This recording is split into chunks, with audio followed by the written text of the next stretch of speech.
Berapa banyak yang siap diberkati dengan firman Tuhan hari ini? Bisa dua tangannya tinggi-tinggi. Kita kasih tepuk tangan yang paling meriah buat Tuhan kita.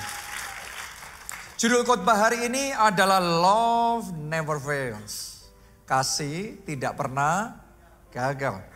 Kita langsung baca 1 Korintus 13 ayat 4 sampai ayat 8. Kasih itu sabar. Kasih itu murah hati. Ia tidak cemburu, ia tidak memegahkan diri dan tidak sombong. Ia tidak melakukan yang tidak sopan dan tidak mencari keuntungan diri sendiri. Ia tidak pemarah dan tidak menyimpan kesalahan orang lain. Ia tidak bersukacita karena ketidakadilan, tetapi ia bersukacita karena kebenaran. Ia menutupi segala sesuatu, percaya segala sesuatu, mengharapkan segala sesuatu, sabar menanggung segala sesuatu. Ayat 8 bagian pertama saja.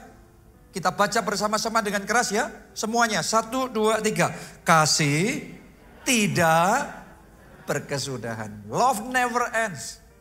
Kasih tidak berkesudahan. Nah, dalam bahasa aslinya berkesudahan ini ekpipto. Yang artinya gagal, yang artinya mundur, yang artinya kandas.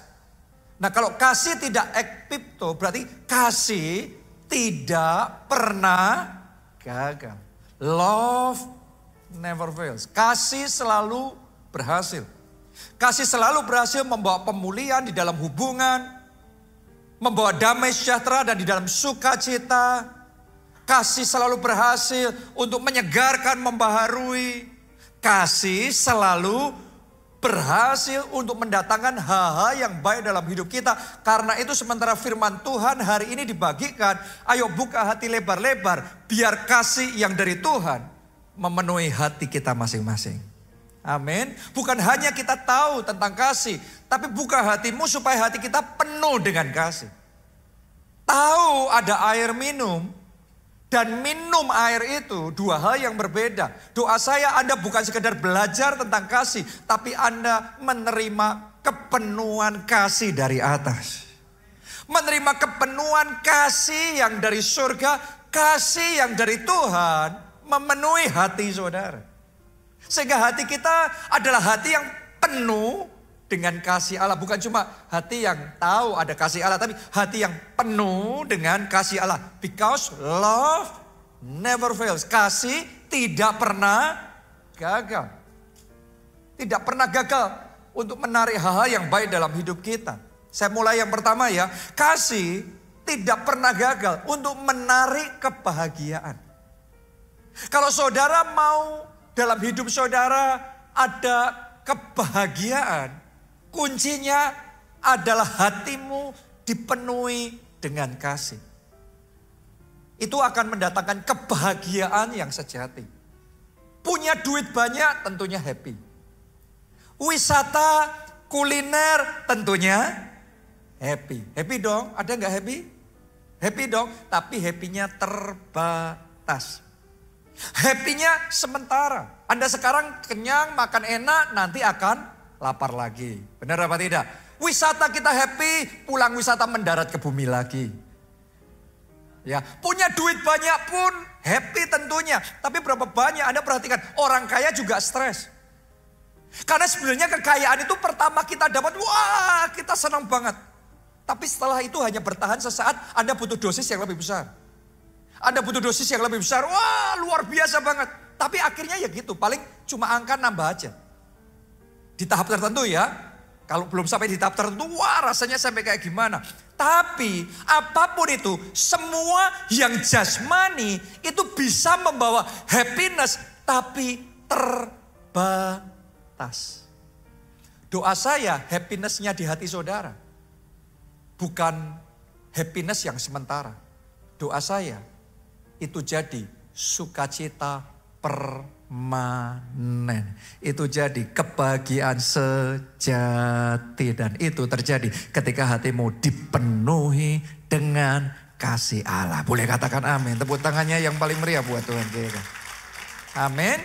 Anda boleh punya banyak duit, punya jabatan yang tinggi, terkenal. Tapi kalau hatinya gak ada kasih, gak bisa happy. Gak bisa menikmati kebahagiaan yang sejati. Nah ini kita akan baca contohnya dalam Alkitab, seorang raja yang sangat berkuasa dan ditakuti oleh rakyatnya. Tapi tidak ada yang namanya kebahagiaan, gak ada yang namanya sukacita sejati dalam kehidupannya. Namanya adalah Raja Yoram. Kita baca 2 Tawarik 21 ayat yang keempat. Sesudah Yoram memegang pemerintahan atas kerajaan ayahnya dan merasa dirinya kuat. Berarti sudah powerful belum? Sudah nih, sudah secure nih. Dia sudah pastiin semuanya nih. Ia membunuh dengan pedang semua saudaranya dan juga beberapa pembesar Israel. Anda perhatikan, setelah merasa kuat, setelah diangkat sama Tuhan, dikasih kekuasaan, dikasih power, sekarang yang terjadi penyalahgunaan power. Ya, abusing power. Sehingga harusnya kalau Tuhan mengangkat, kalau Tuhan memberkati, Tuhan maunya kita jadi berkat, dikasih kekuasaan, Tuhan maunya kita berbelas kasihan, menolong orang lain. Tapi yang ini malah membunuh, membinasakan semua saudaranya. Dan juga pejabat-pejabat tinggi yang lain. Ya jadi seperti inilah Yoram. Nah, mari kita lihat apa yang terjadi dalam kehidupannya. Walaupun saat dia melakukan seperti itu gak ada yang berani sama dia. Orang takut sama dia. Rakyatnya takut sama dia. Gak ada yang berani menentang dia. Dan dia merasa, karena dia the most powerful man. Orang yang paling berkuasa di kerajaan itu. Tapi tanpa kasih, lihat saudaraku, hidup orang tanpa kasih itu gak bisa indah. Mungkin bisa berkuasa, tapi gak bisa happy. Mari kita baca. Ayat berikutnya, ayat yang ke-16. Lalu Tuhan menggerakkan hati orang Filistin. Ini bukan rakyatnya nih, kerajaan lain, bangsa lain. Dan orang Arab yang tinggal dekat dengan orang Ethiopia untuk melawan Yoram. Masalah bukan hanya bisa datang di dalam internal kita, tapi masalah bisa datang dari pihak luar. Kalau di dalam Yoram sangat berkuasa, tapi Tuhan membangkitkan bangsa-bangsa yang lain untuk menyerang dia. Mari lihat apa yang terjadi. Dia kalah perang. Ayat 17. Maka mereka maju melawan Yehuda, memasukinya dan mengangkut segala harta milik yang terdapat dalam istana raja sebagai jarahan. Berarti kalah apa menang? Kalah nih. Istananya sampai dijarah nih. Juga anak-anak dan istri-istrinya, sehingga tidak ada seorang anak yang tinggal padanya kecuali Yoahas, anaknya yang bungsu. Jadi power Tuhan bisa kasih, tapi kalau kita abusing power, menyalahgunakan power itu juga bisa diambil. Berkat Tuhan kasih, berkat juga bisa diambil kalau disalahgunakan. Dan ada 1001 cara. Dan ini yang terjadi, ini yang dialami oleh Yoram. Ayat berikutnya, ayat yang ke-18. Sesudah semuanya ini, ternyata belum berhenti saudaraku. Tuhan menulahinya dengan penyakit usus yang tidak dapat sembuh. Beberapa waktu berselang, kira-kira sesudah lewat 2 tahun, keluarlah ususnya karena penyakit itu. Lalu ia mati dengan penderitaan yang hebat. Saya nggak mau terlalu membahas di situ, ngeri aja bacanya. Ya, lanjutkan lagi. Rakyatnya tidak menyalakan api baginya seperti yang diperbuat mereka bagi nenek moyangnya. Nenek moyangnya Yoram ini raja-raja. Dia raja tapi gak dinyalakan api, gak diperlakukan dengan sama. Ayat 20. Ia berumur 32 tahun pada waktu ia menjadi raja. Dan 8 tahun lamanya ia memerintah di Yerusalem. Kalimat perhatikan saudara. Kalimat berikutnya perhatikan. Ia meninggal dengan tidak dicintai orang. Berkuasa, ditakuti, tapi tidak dicintai orang. Gak bisa happy nih dalam hidupnya. Tidak dicintai keluarganya, tidak dicintai rakyatnya, tidak dicintai orang. Ia dikuburkan di kota Daud, tetapi tidak dalam pekuburan raja-raja. Padahal dia seorang raja. Tapi tidak dikubur dalam pekuburan raja-raja. Jadi kayak gak kelasnya. Kenapa? Karena hidup tanpa kasih. Oh, saya berdoa mulai hari ini Kita semua tanpa terkecuali hidup dalam kasih. Hidup dengan kasih. Doa saya, rumah tangga saudara bukan rumah tangga yang tanpa kasih, tapi rumah tangga yang penuh kasih. Suami yang penuh kasih, istri yang penuh kasih, orang tua anak yang penuh kasih. Boleh katakan amin, tepuk tangannya boleh yang paling meriah buat Tuhan kita. Yang pertama, kasih sama Tuhan dulu. Kasih sama Allah dulu, karena hukum terutama yang pertama, kasihlah Tuhan Allahmu dengan segenap hatimu, dengan segenap jiwamu, dengan segenap kekuatanmu. Justru sementara Anda mengasihi Tuhan, hatimu dipenuhi dengan kasih Tuhan, real happiness di situ. Daud sendiri yang ngomong, hanya dekat Allah saja, aku tenang. Hati kita bisa damai, bisa tenang, bisa happy, bisa bahagia kalau kita dekat sama Tuhan. Saya mau ajak saudara semua di tempat ini, ayo lebih dekat lagi sama Tuhan. Anda yang sekian waktu ini sudah kehilangan fokus di dalam kehidupan rohani. Anda sibuk beraktivitas, sibuk ini, sibuk macam-macam kecuali sibuk sama Tuhan. Seringkali kita bangun pagi, kita langsung buka WhatsApp, kita jawab ini, jawab itu. Kita buka berita ini, itu kecuali bersekutu intim sama Tuhan. Kita punya waktu meeting dengan teman kita. Kita punya waktu main dengan keluarga, dengan rekan-rekan kerja kita. Tapi kita gak punya waktu sama Tuhan. Hari ini firman Tuhan mengingatkan saudara. Ayo buka hati. Sekali lagi kita mendekat sama Tuhan. Bangun kembali hubungan pribadi saudara sama Tuhan. Awal Anda bangun pagi, jangan pernah lupa naikkan dulu ucapan syukur sama Tuhan. Amin. Naikkan dulu pujian, naikkan dulu penyembahan, naikkan dulu pengagungan. Ambil waktu berdoa. Ambil waktu perenungan firman Tuhan. Karena sementara engkau melakukan itu, dari waktu ke waktu tambah dekat. Tambah dekat sama Tuhan, tambah kepenuhan Roh Kudus, tambah kepenuhan Roh Kudus. Dan saya percaya sementara sudah kepenuhan dengan Roh Kudus, Anda tambah dekat dengan Tuhan, hati saudara semakin penuh dengan kasih-Nya. Dan ketika hati kita penuh dengan kasih-Nya, true happiness di situ. Sukacita surgawi, damai sejahtera Allah yang melampaui segala akal dan kebahagiaan sejati akan Tuhan berikan dalam hidup kita. Oh, saya percaya orang-orang di tempat ini orang-orang yang bahagia. Karena dalam hati saudara ada kasih Tuhan. Amin. Bukan hanya kasih sama Tuhan, tapi juga sama sesama. Ketika kita mengasihi orang lain tanpa pamrih, itu mengasihi. Dulu kalau saya mengasihi, kalau saya membantu orang lain tanpa saya sadari ada pamrihnya. Saya berbuat baik, tapi saya punya pengharapan dia balasnya juga baik. Ada pamrihnya. Jadi kadang-kadang yang terjadi, tidak semua orang kita berbuat baik akan membalas dengan kebaikan. Ketika dia enggak melakukan yang baik balik kepada saya, hati saya jadi kecewa. Gak bisa happy. Dan akibatnya waktu itu sempat saya berhenti membantu menolong orang lain. Karena banyak kecewanya. Tapi bersyukur sama Tuhan, hati saya dimurnikan. Semua motivasi, semua pamrih-pamrih yang gak benar itu dimurnikan. Sampai di satu titik saya bangkit kembali jadi berkat. Jadi berkat buat orang lain. Tanpa pamrih. Karena jadi berkat, mengasihi itu adalah urusan pribadi kita sama Tuhan. Tuhan baik sama orang yang baik. Tuhan juga baik sama orang yang gak baik. Kenapa? Karena Allah adalah kasih. Jadi itu sifatnya Tuhan aja. Allah adalah kasih. Seringkali kita baik kalau kamu baik. Kalau saya sudah baik, kamu gak baik, saya berhenti baik. Hari ini saya mau ngomong sama saudara, biarlah kasih Allah memenuhi hati saudara. Sehingga Anda bisa mengasihi orang lain tanpa pamrih.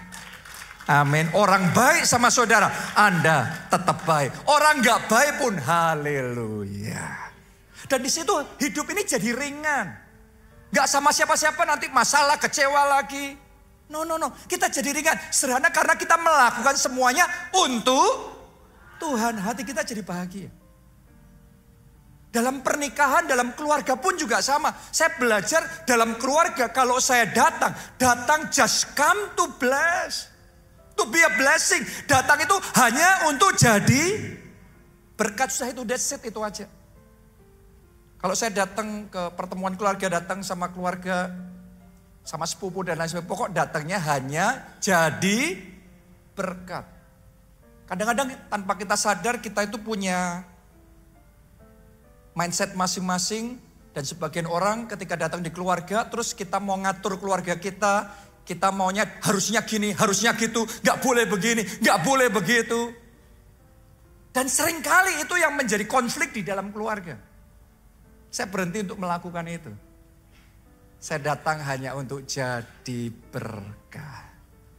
Dan ketika saya jadi berkat, ya sudah, mau respon seperti apapun, pokok intinya jadi berkat, intinya mengasihi. Akhirnya justru hati ini meluap dengan sukacita. Sama orang ya baik, sama orang jauh ya baik, sama keluarga sendiri juga baik, sama siapa-siapa baik. Karena datang hanya untuk jadi berkat. Hidup jadi ringan, hidup jadi mudah. Ada berapa banyak orang yang sama ini kecewa, sama itu marah, ini jadi masalah, itu jadi urusan konflik. Nggak selesai-selesai. Saya aja saudara mulai hari ini ambil komitmen, kalau mengasihi orang lain, mengasihinya dengan kasih Allah, kasih tanpa syarat. Itu yang saya ngomong, kasih sekalipun. Kasih apa? Sekalipun. Semuanya katakan kasih sekalipun. Sekalipun istrimu masih gitu, dia tetap istrimu. Dan engkau tetap mengasihi. Sekalipun suamiku, ya modalnya memang gitulah. Ya ada punya cerita masing-masing tentang suami saudara. Tapi ya sudah, kita tetap mengasihi. Mengasihi sekalipun. Orang tua sama anak pun juga. Kita jadi orang tua punya anak, kita punya pengharapan yang tinggi sama anak-anak kita. Tapi kadang-kadang anak-anak kita belum tentu matching dengan pengharapan kita. Ternyata juga punya kekurangan, ternyata juga punya kelemahan. Jangan izinkan kecewa dalam hati saudara. Mengasihi sekalipun. Dalam gereja, dalam kelompok sel, sama.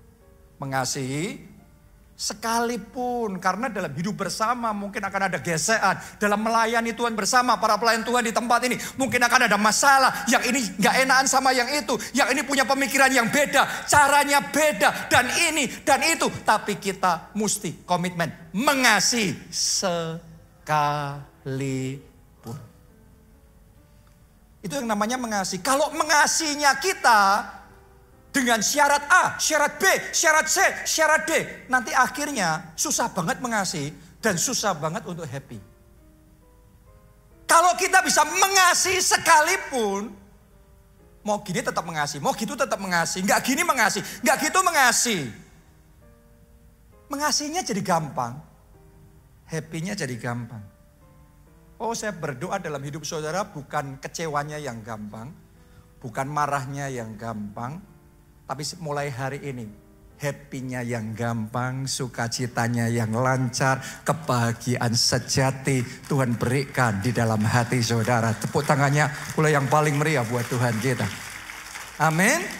Ternyata kasih itu, kalau kita lakukan dalam hidup kita, justru kitanya yang happy. Kitanya yang happy. Asal mengasihinya benar. Tapi bukan cuma itu saja. Mengasihi juga mendatangkan, yang kedua nih ya, mendatangkan kebaikan Tuhan. Satu sudah kita jadi happy, yang kedua ada kebaikan Tuhan yang melimpah. Saya berdoa kebaikan Tuhan itu nyata dalam hidup saudara. Anda bisa mengalami sungguh-sungguh kebaikan Tuhan. Kuncinya praktek kasih. Praktek kasih beda sama ingin mengasihi. Praktek kasih beda sama merasa mengasihi. Praktek kasih berbeda sama berpikir mengasihi. Berbeda sama ngomong mengasihi. Nyanyi lagu buat Tuhan, aku mengasihi engkau Tuhan. Praktek kasih Bukan sekedar pikiran, bukan sekedar perasaan, bukan sekedar keinginan, bukan sekedar angan-angan. Praktek kasih, itu kasih yang secara real dimanifestasikan. Ada banyak orang berkata mengasihi. Berapa banyak suami yang berkata mengasihi, tapi kalau disuruh repot buat istrinya, nanti dulu. Nungguin istrinya sakit di rumah sakit, aduh repot banget sih. Suruh bantuin jaga anak karena istri baru ini itu. Oh. Jadi mengasihi, merasa mengasihi, ngeklaim mengasihi. Tapi giliran repot, giliran korban. Jadi ingin mengasihi, ngomong mengasihi beda sama praktek. Apa? Mengasihi. Istri juga sama, mengasihi. Tapi ketika firman Tuhan berkata istri tunduklah pada suamimu. Nanti dulu, suami dulu yang harus mengasihi istri. Ngeklaim mengasihi sama praktek mengasihi itu dua hal yang berbeda. Sama-sama mengasihinya, tapi beda banget. Hari ini doa saya, kita semua ambil komitmen praktek mengasihi. Karena sementara engkau praktek mengasihi, sungguh hidup di dalam kasih. Dengarkan baik-baik, bukan hanya hatimu akan penuh dengan kebahagiaan, tapi juga favornya, kebaikan Tuhan akan dicurahkan sampai berkelimpahan di dalam kehidupan saudara. Amin. Saya ingin ajak saudara baca bersama di dalam Keluaran 1 ayat 15, kita mulai. Kisah tentang bidan-bidan yang hatinya penuh dengan kasih. Raja Mesir juga memerintahkan kepada bidan-bidan yang menolong perempuan Ibrani, seorang bernama Sifra dan yang lain bernama Pua. Katanya, apabila kamu menolong perempuan Ibrani pada waktu bersalin, kamu harus memperhatikan waktu anak itu lahir. Jika anak laki-laki, kamu harus membunuhnya. Tetapi jika anak perempuan, bolehlah ia hidup. Jadi ini kisah ketika bangsa Israel ada di dalam perbudakan Mesir. Bangsa Israel ini bertumbuhnya, berkembangnya cepat sekali. Mesir merasa terancam, jadi Raja Mesir Firaun memerintahkan, pokok kalau yang lahir, bayi laki-laki, bunuh. Kalau yang perempuan silahkan, gak apa-apa. Tapi bidan-bidan ini, kita mencatat, nanti kita baca. Mereka takut akan Allah. Hatinya mengasihi. Orang kalau hatinya mengasihi disuruh berbuat jahat, kejam kayak gitu. Gak bisa saudara. Kita baca ya. Ayat 17. Tetapi bidan-bidan itu takut akan Allah dan tidak melakukan seperti yang dikatakan Raja Mesir kepada mereka. Dan membiarkan bayi-bayi itu hidup. Saya mau tanya sama saudara, tidak melakukan perintah raja mereka, Raja Mesir, Firaun ini, menurut saudara beresiko enggak? Resiko dong, pekerjaannya bisa hilang dong. Jangankan pekerjaannya, nyawanya pun juga bisa jadi taruhannya. Hari ini saya mau ngomong sama saudara, kadang-kadang mengasihi itu sebuah tantangan. Karena kalau cuma ngeklaim mengasihi semua orang juga bisa. Orang Kristen setiap minggu juga menyanyi lagu aku mengasihi Tuhan. Orang tua mana yang gak ngomong aku mengasihi anak-anaknya. Suami atau istri mana gak merasa mengasihi pasangannya. Tapi kita harus sadar, seringkali mengasihi will cost us something. And even cost us a lot. Mengasihi itu seringkali membuat kita harus bayar harga. Dan seringkali kasih itu bayar harganya mahal. Yesus karena begitu mengasihi kita, dia bayar dengan tubuhnya, dia bayar dengan nyawanya. Supaya kita yang harusnya binasa, tapi ditukar sama dia. Dia yang mati di kayu salib bagi kita. Supaya kita diselamatkan. Mengasihi itu gak murah saudaraku. Ngomong itu murah. Tapi praktek kasih itu gak murah. Kadang-kadang beresiko. Seperti bidan-bidan ini. Untuk mengasihi beresiko. Untuk mengasihi itu bahaya buat mereka. Mungkin buat saudara untuk mengasihi itu harus korban perasaan. Untuk mengasihi korban martabat. Korban harga diri. Untuk mengasihi suami yang sudah kayak gitu. Gak gampang mungkin buat saudara. Harus nahan diri, harus menguasai harga diri, harus merendahkan diri begitu rupa. Kadang-kadang untuk mengasihi itu mesti tarik nafas, mesti melalui sesak di hati. Tapi melalui semuanya itu Anda tetap ambil keputusan mengasihi. Tetap mengasihi keluarga, tetap mengasihi orang tua, tetap mengasihi anak. Dan yang lebih lagi, tetap cinta Tuhan. Ini resiko yang diambil oleh bidan-bidan tersebut. Nah, mari kita lihat apa yang terjadi berikutnya dalam hidup mereka. Ayat yang ke-20. Maka Allah berbuat baik kepada bidan-bidan itu. Bertambah banyaklah bangsa itu dan sangat berlipat ganda. Dan karena bidan-bidan itu takut akan Allah, maka Ia membuat mereka berumah tangga. Artinya karena bidan-bidan ini praktek kasih. Walaupun beresiko, walaupun susah, walaupun bayar harga. Tapi praktek kasih. Ternyata tanpa mereka minta pun mereka menikmati kebaikan Tuhan. Ada orang yang dalam hidupnya mengejar mujizat. Tapi ada satu rahasia mujizat yang seringkali banyak orang gak tahu. Kalau Anda praktek kasih, Tuhan yang akan perintahkan mujizatnya mengejar hidup saudara. Kebaikannya, favornya mengejar hidup saudara. Tepuk tangan yuk yang paling meriah buat Tuhan kita yang baik. Itu sebabnya jangan heran bidan-bidan ini dikejar dengan kebaikan Tuhan. Sesederhana karena mereka praktek kasih. Mereka bahkan gak berdoa minta mujizat. Tapi Tuhan kasih mujizat sama mereka. Saya percaya akan ada seseorang di tempat ini yang mulai hari ini bukan sekedar ingin kasih, ngomong kasih, ngeklaim kasih. Tapi benar-benar maju lebih lanjut lagi. Praktek kasih dengan sungguh-sungguh. Dan mulai hari ini engkau gak akan pernah kering dari yang namanya jawaban doa. Mulai hari ini kebaikan Tuhan demi kebaikannya, favor demi favornya akan Dia curahkan sampai berlimpah-limpah di dalam kehidupan saudara. Saat engkau dalam kesesakan, Tuhan akan meluputkan. Saat semua pintu tertutup buat saudara dan gak ada orang yang mau tolong saudara. Tapi tangan Tuhan yang ajaib yang akan buka pintu. Bahkan buat jalan supaya ada jalan keluar. Supaya ada solusi. Supaya ada terobosan dan kemenangan di dalam hidup saudara. Mulai hari ini ketika engkau berseru dalam doa. Engkau akan mulai melihat jawaban doa demi jawaban doa. Engkau dapatkan lagi. Engkau alami lagi. Engkau terima lagi. Bahkan mulai hari ini. Hal-hal yang tidak engkau doakan pun Tuhan akan teliti. Tuhan akan selidiki apa yang menjadi kerinduan hati saudara. Dan Dia akan perintahkan berkat-berkatnya mengalir, melimpah di dalam kehidupanmu. Tepuk tangannya yang paling meriah buat Tuhan kita yang luar biasa.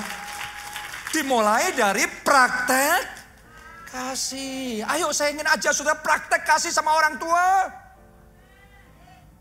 Gak gampang loh. Kalau punya orang tua yang penuh kasih, yang pengertian. Tapi kalau orang tuanya gak mau tahu, orang tuanya memaksakan kehendak, ngomongnya pahit, keras sekali. Dan Anda tetap menghormati, itu namanya praktek kasih. Kasih itu real saudaraku. Kasih itu real. Anda kalau cuma nyanyi mengasihi Tuhan. Tapi gak mau repot buat Tuhan. Gak mau korban buat Tuhan.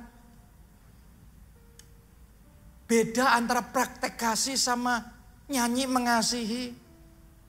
Hari ini saya berdoa semua jemaat keluarga Allah. Anda semua yang mendengarkan firman Tuhan ini. Bukan cuma merasa mengasihi Tuhan. Tapi sungguh-sungguh praktek mengasihi Tuhan. Let's do something for Jesus. Lakukan sesuatu untuk menyenangkan hati Tuhan.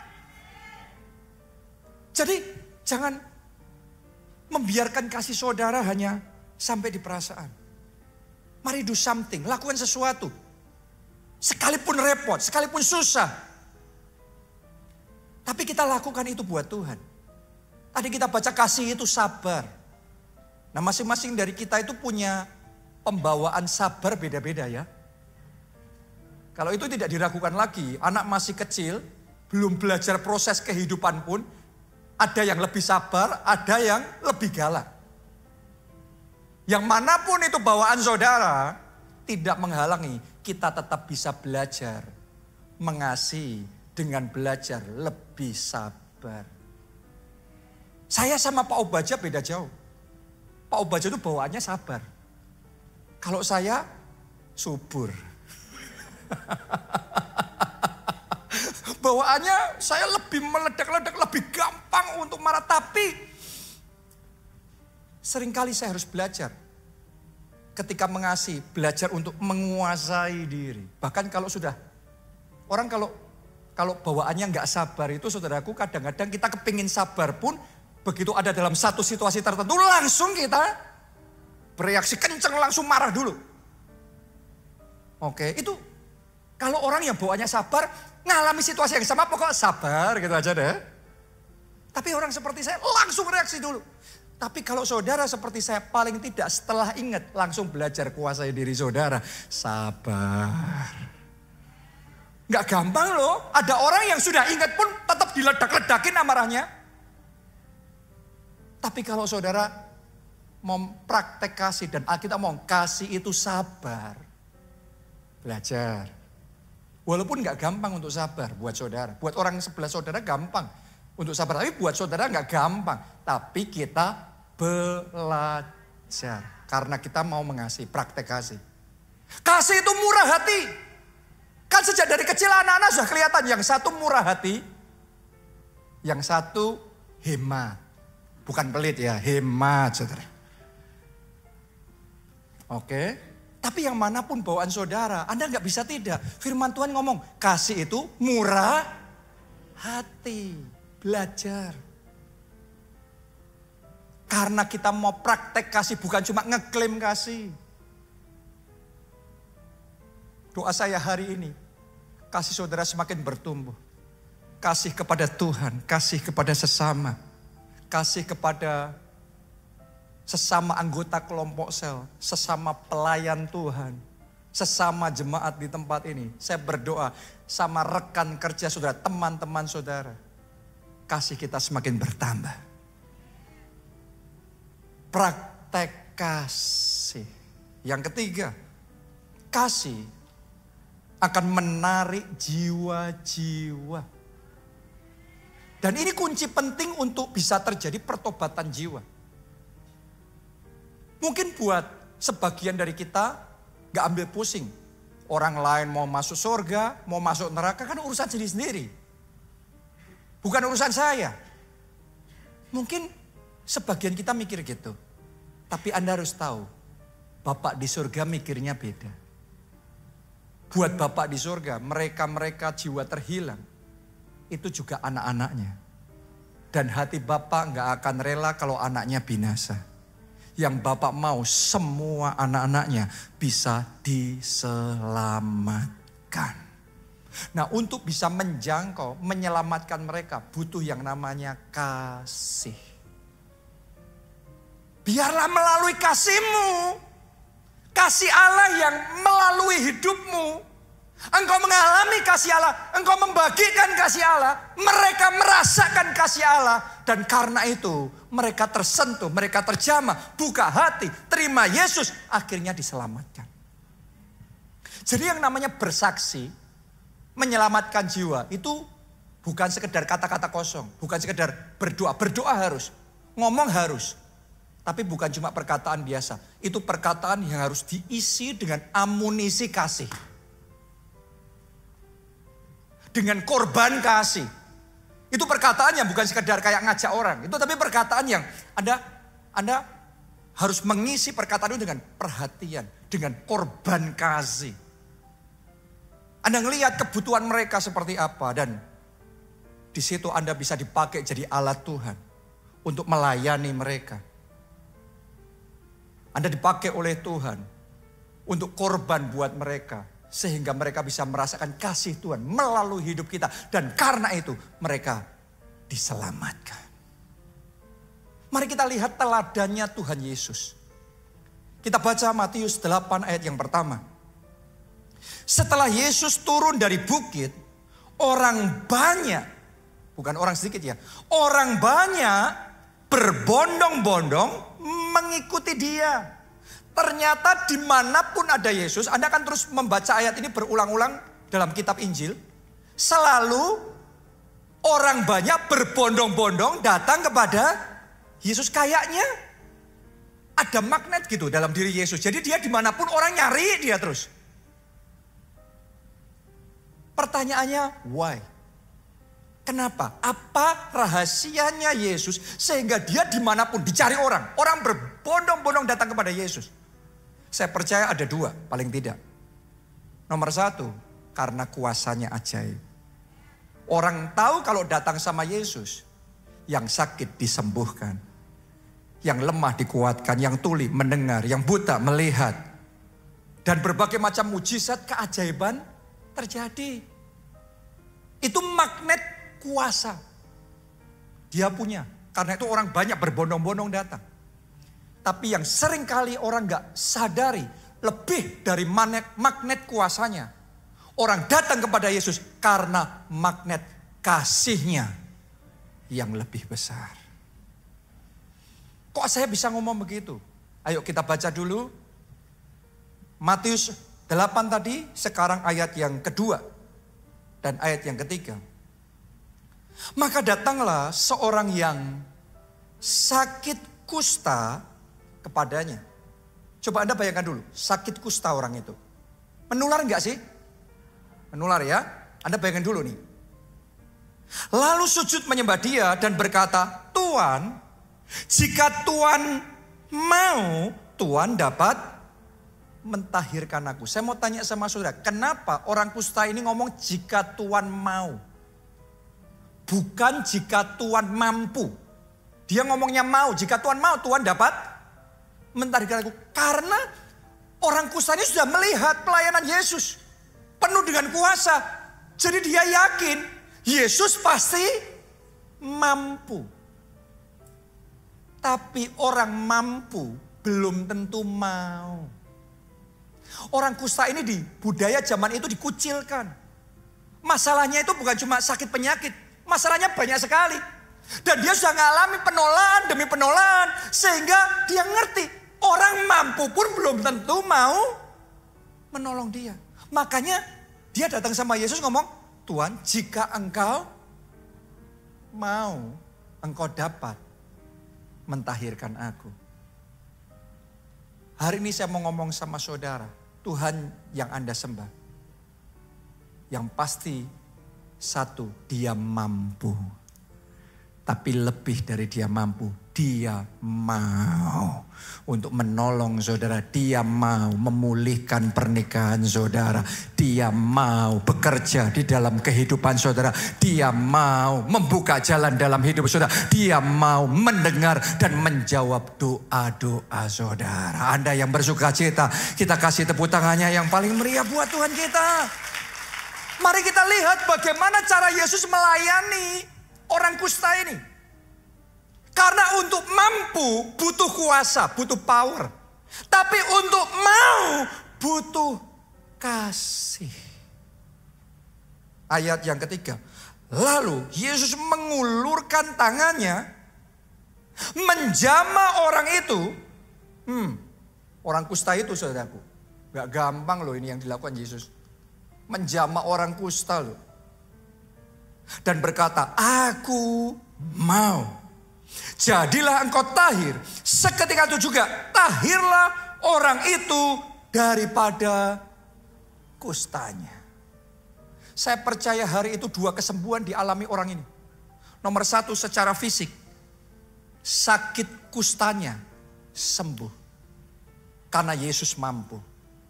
Tapi yang kedua, hatinya yang tertolak, hidupnya yang sudah merasa minder, tidak diterima, penuh dengan kekecewaan, mungkin banyak akar pahit.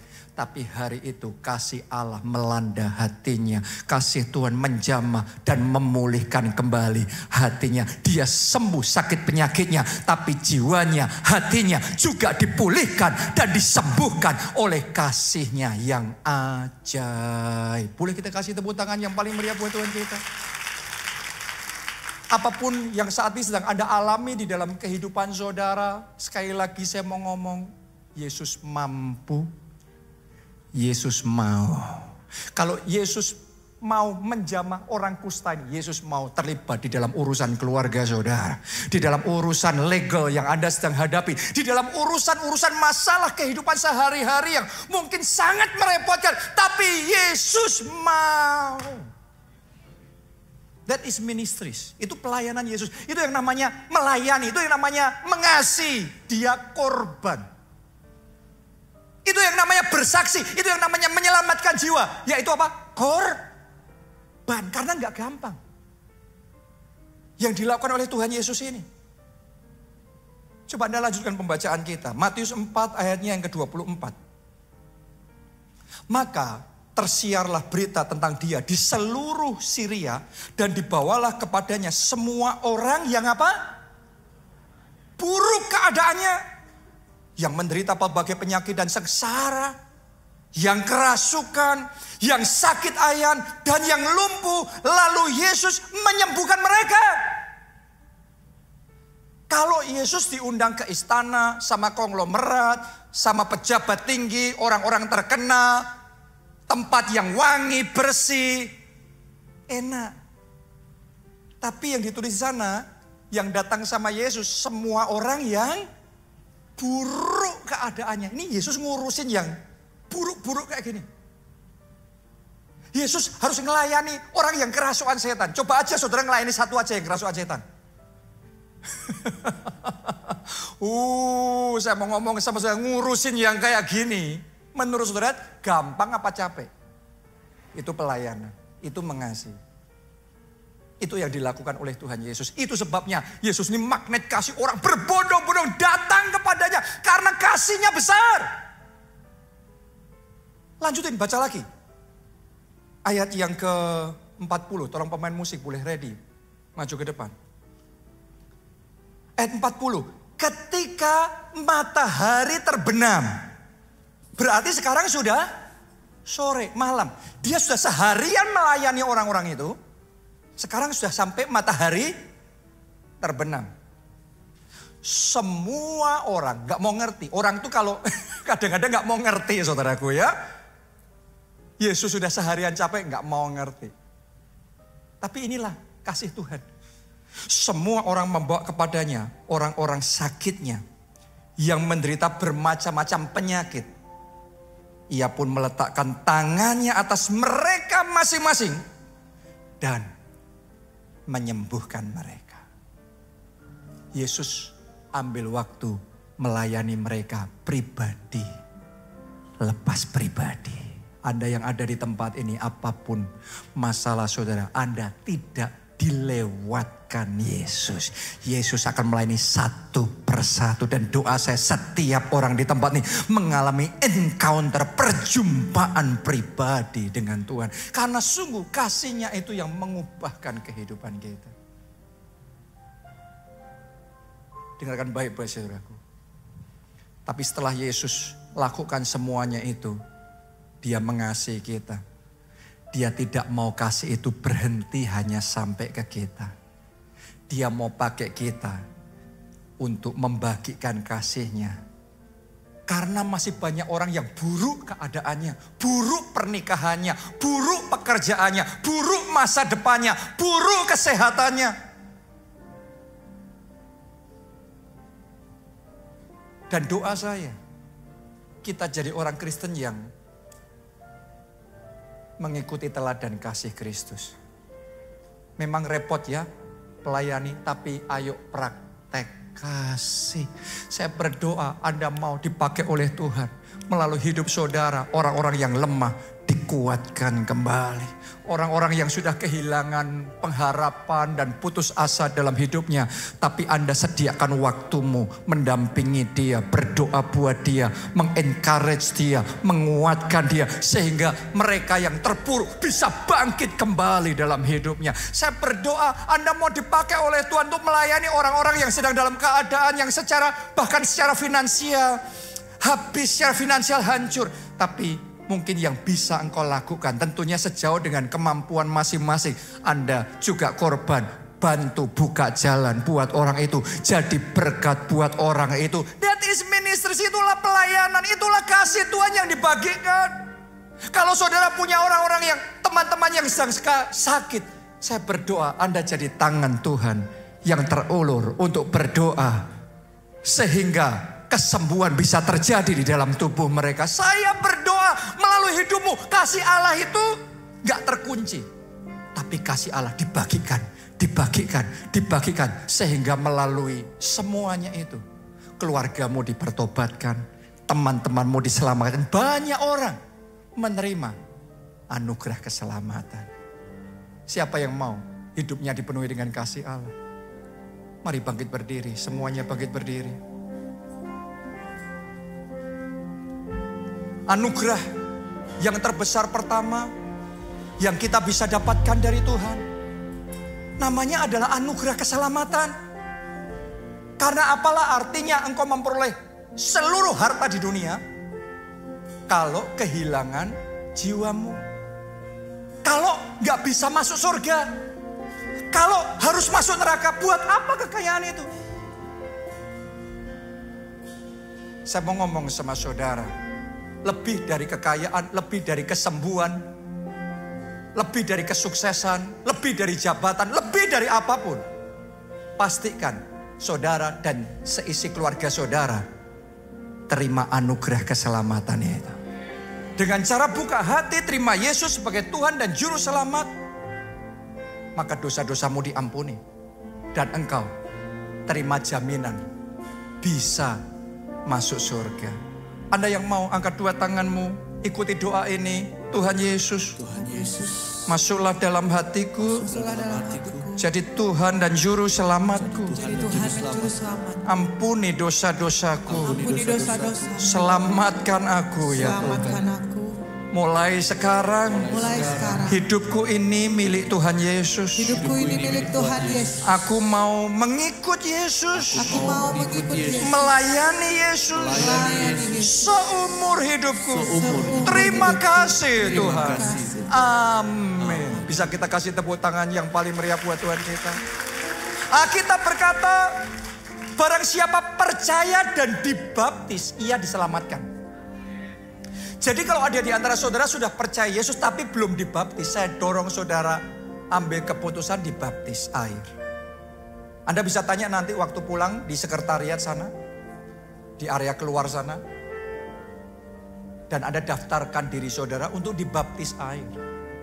Yang kedua, saya dorong saudara ikut kelompok sel. Kelompok sel itu kayak komunitas rohani.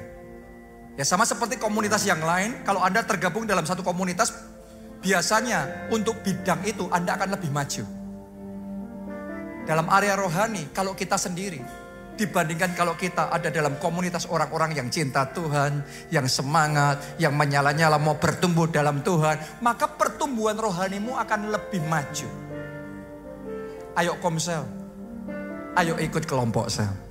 Anda boleh tanya nanti di sekretariat juga, karena kita punya banyak kelompok sel. Anda boleh memilih dan Anda boleh bergabung di dalam kelompok sel. Nah sekarang saya mau berdoa buat saudara, supaya firman hari ini dimeteraikan, supaya hati saudara dipenuhi dengan kasih Allah. Karena kalau hatimu penuh dengan kasih, maka sukacita, kebahagiaan sejati itu akan meluap. Kalau hatimu praktek kasih, maka kebaikan Tuhan akan dilimpahkan dalam hidup saudara. Kalau hati saudara penuh dengan kasih, bahkan melalui hidupmu akan ada pertobatan, akan ada keselamatan, dan hati Tuhan disenangkan. Siapa di sini yang mau hati saudara dipenuhi dengan kasih Allah? Angkat dua tangan saudara, serukan Tuhan Yesus. Aku mau penuhi hatiku dengan kasih-Mu.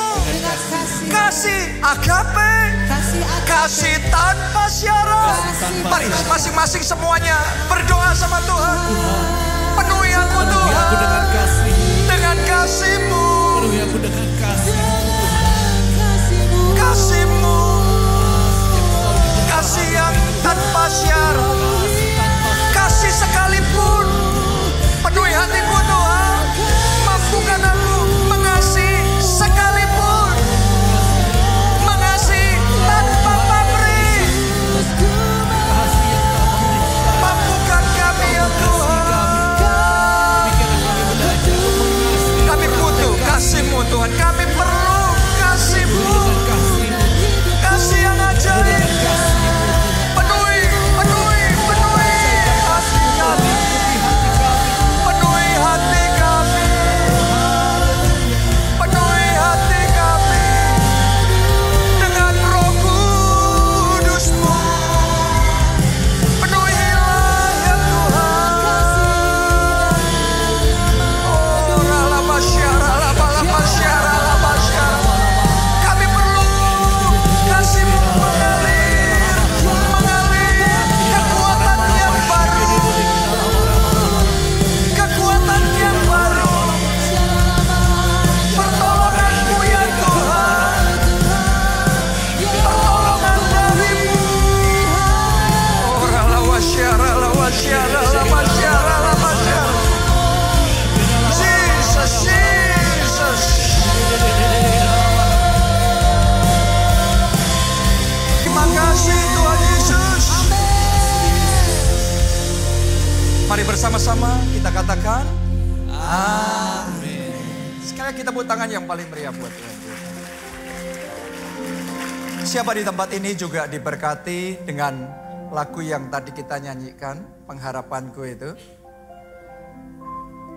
Tahukah saudara tim KA Worship yang menciptakan lagu itu dan sekitar 3 minggu yang lalu melaunching lagu itu. Kalau boleh saya mau minta tolong dukungan saudara untuk tim KA Worship. Supaya mereka bisa jadi berkat lebih besar untuk Indonesia. Melalui lagu-lagu mereka. Ya, jadi caranya gimana? Di YouTube Anda ada ketikan pengharapanku KA Worship. Terus Anda dengarkan lagu itu, Anda kasih kesaksian di kolom komen. Anda kasih likes, Anda sharekan kepada teman saudara yang lain. Ya, sesederhana itu saudara bisa mendukung tim KA Worship di gereja kita. Dan berita baiknya, beberapa hari lalu mereka baru saja juga melaunching lagu yang kedua. Di YouTube juga dengan judul Ku Percaya Janjimu. Anda juga bisa mendukung lagu itu. Oke, kita kasih tepuk tangan dulu yang paling meriah ya. Anda bisa mendukung mereka dengan mengetikkan Ku Percaya Janjimu KA Worship. Ya, jadi Anda dukung dengan like, dengan komen, dengan sharekan link tersebut. Kita punya kerinduan gereja kita jadi berkat lebih luas untuk Indonesia. Amin. Dan yang terakhir pengumumannya, bulan Desember sudah dekat, Natal segera tiba. Saya mau bacakan rangkaian Natal 2 Desember, Natal Youth Impact di tempat ini, di Soho Capital. 9 Desember, Natal Kids Impact di Peak Haleluya Center. 24 Desember, biasanya kalau 24 Desember kita adainnya malam Natal, betul apa tidak? Tapi tahun ini 24 Desember itu jatuhnya hari Minggu. Makanya kita buat jadi Minggu Natal. Jadi di sepanjang jam ibadah 6 kali di Soho, 3 kali di Peak, kita akan merayakan Natal bersama. Itu 24 Desember. Gongnya 25 Desember, Senin. Di Soho Capital 3 kali, jam 9, jam 12, dan jam 3 sore. Di Peak cuma 1 kali, jam 10. Saya percaya Natal tahun ini akan membawa kebaikan Tuhan, kasih karunia-Nya semakin melimpah di tengah-tengah kita. Angkat dua tangan saudara dan terima berkat Tuhan ini. Diberkati saudara oleh Tuhan. Amin. Diberkati keluarga saudara oleh Tuhan. Amin. Diberkati studi dan pekerjaan saudara oleh Tuhan. Amin. Diberkati kesehatan dan masa depanmu oleh Tuhan. Amin. Dan diberkati pertumbuhan rohani serta pelayanan saudara oleh Tuhan. Dalam anugerah Allah Bapa, cinta kasih Yesus Kristus dan persekutuan dengan Roh Kudus sekarang sampai selama-lamanya. Mari bersama-sama kita katakan amin.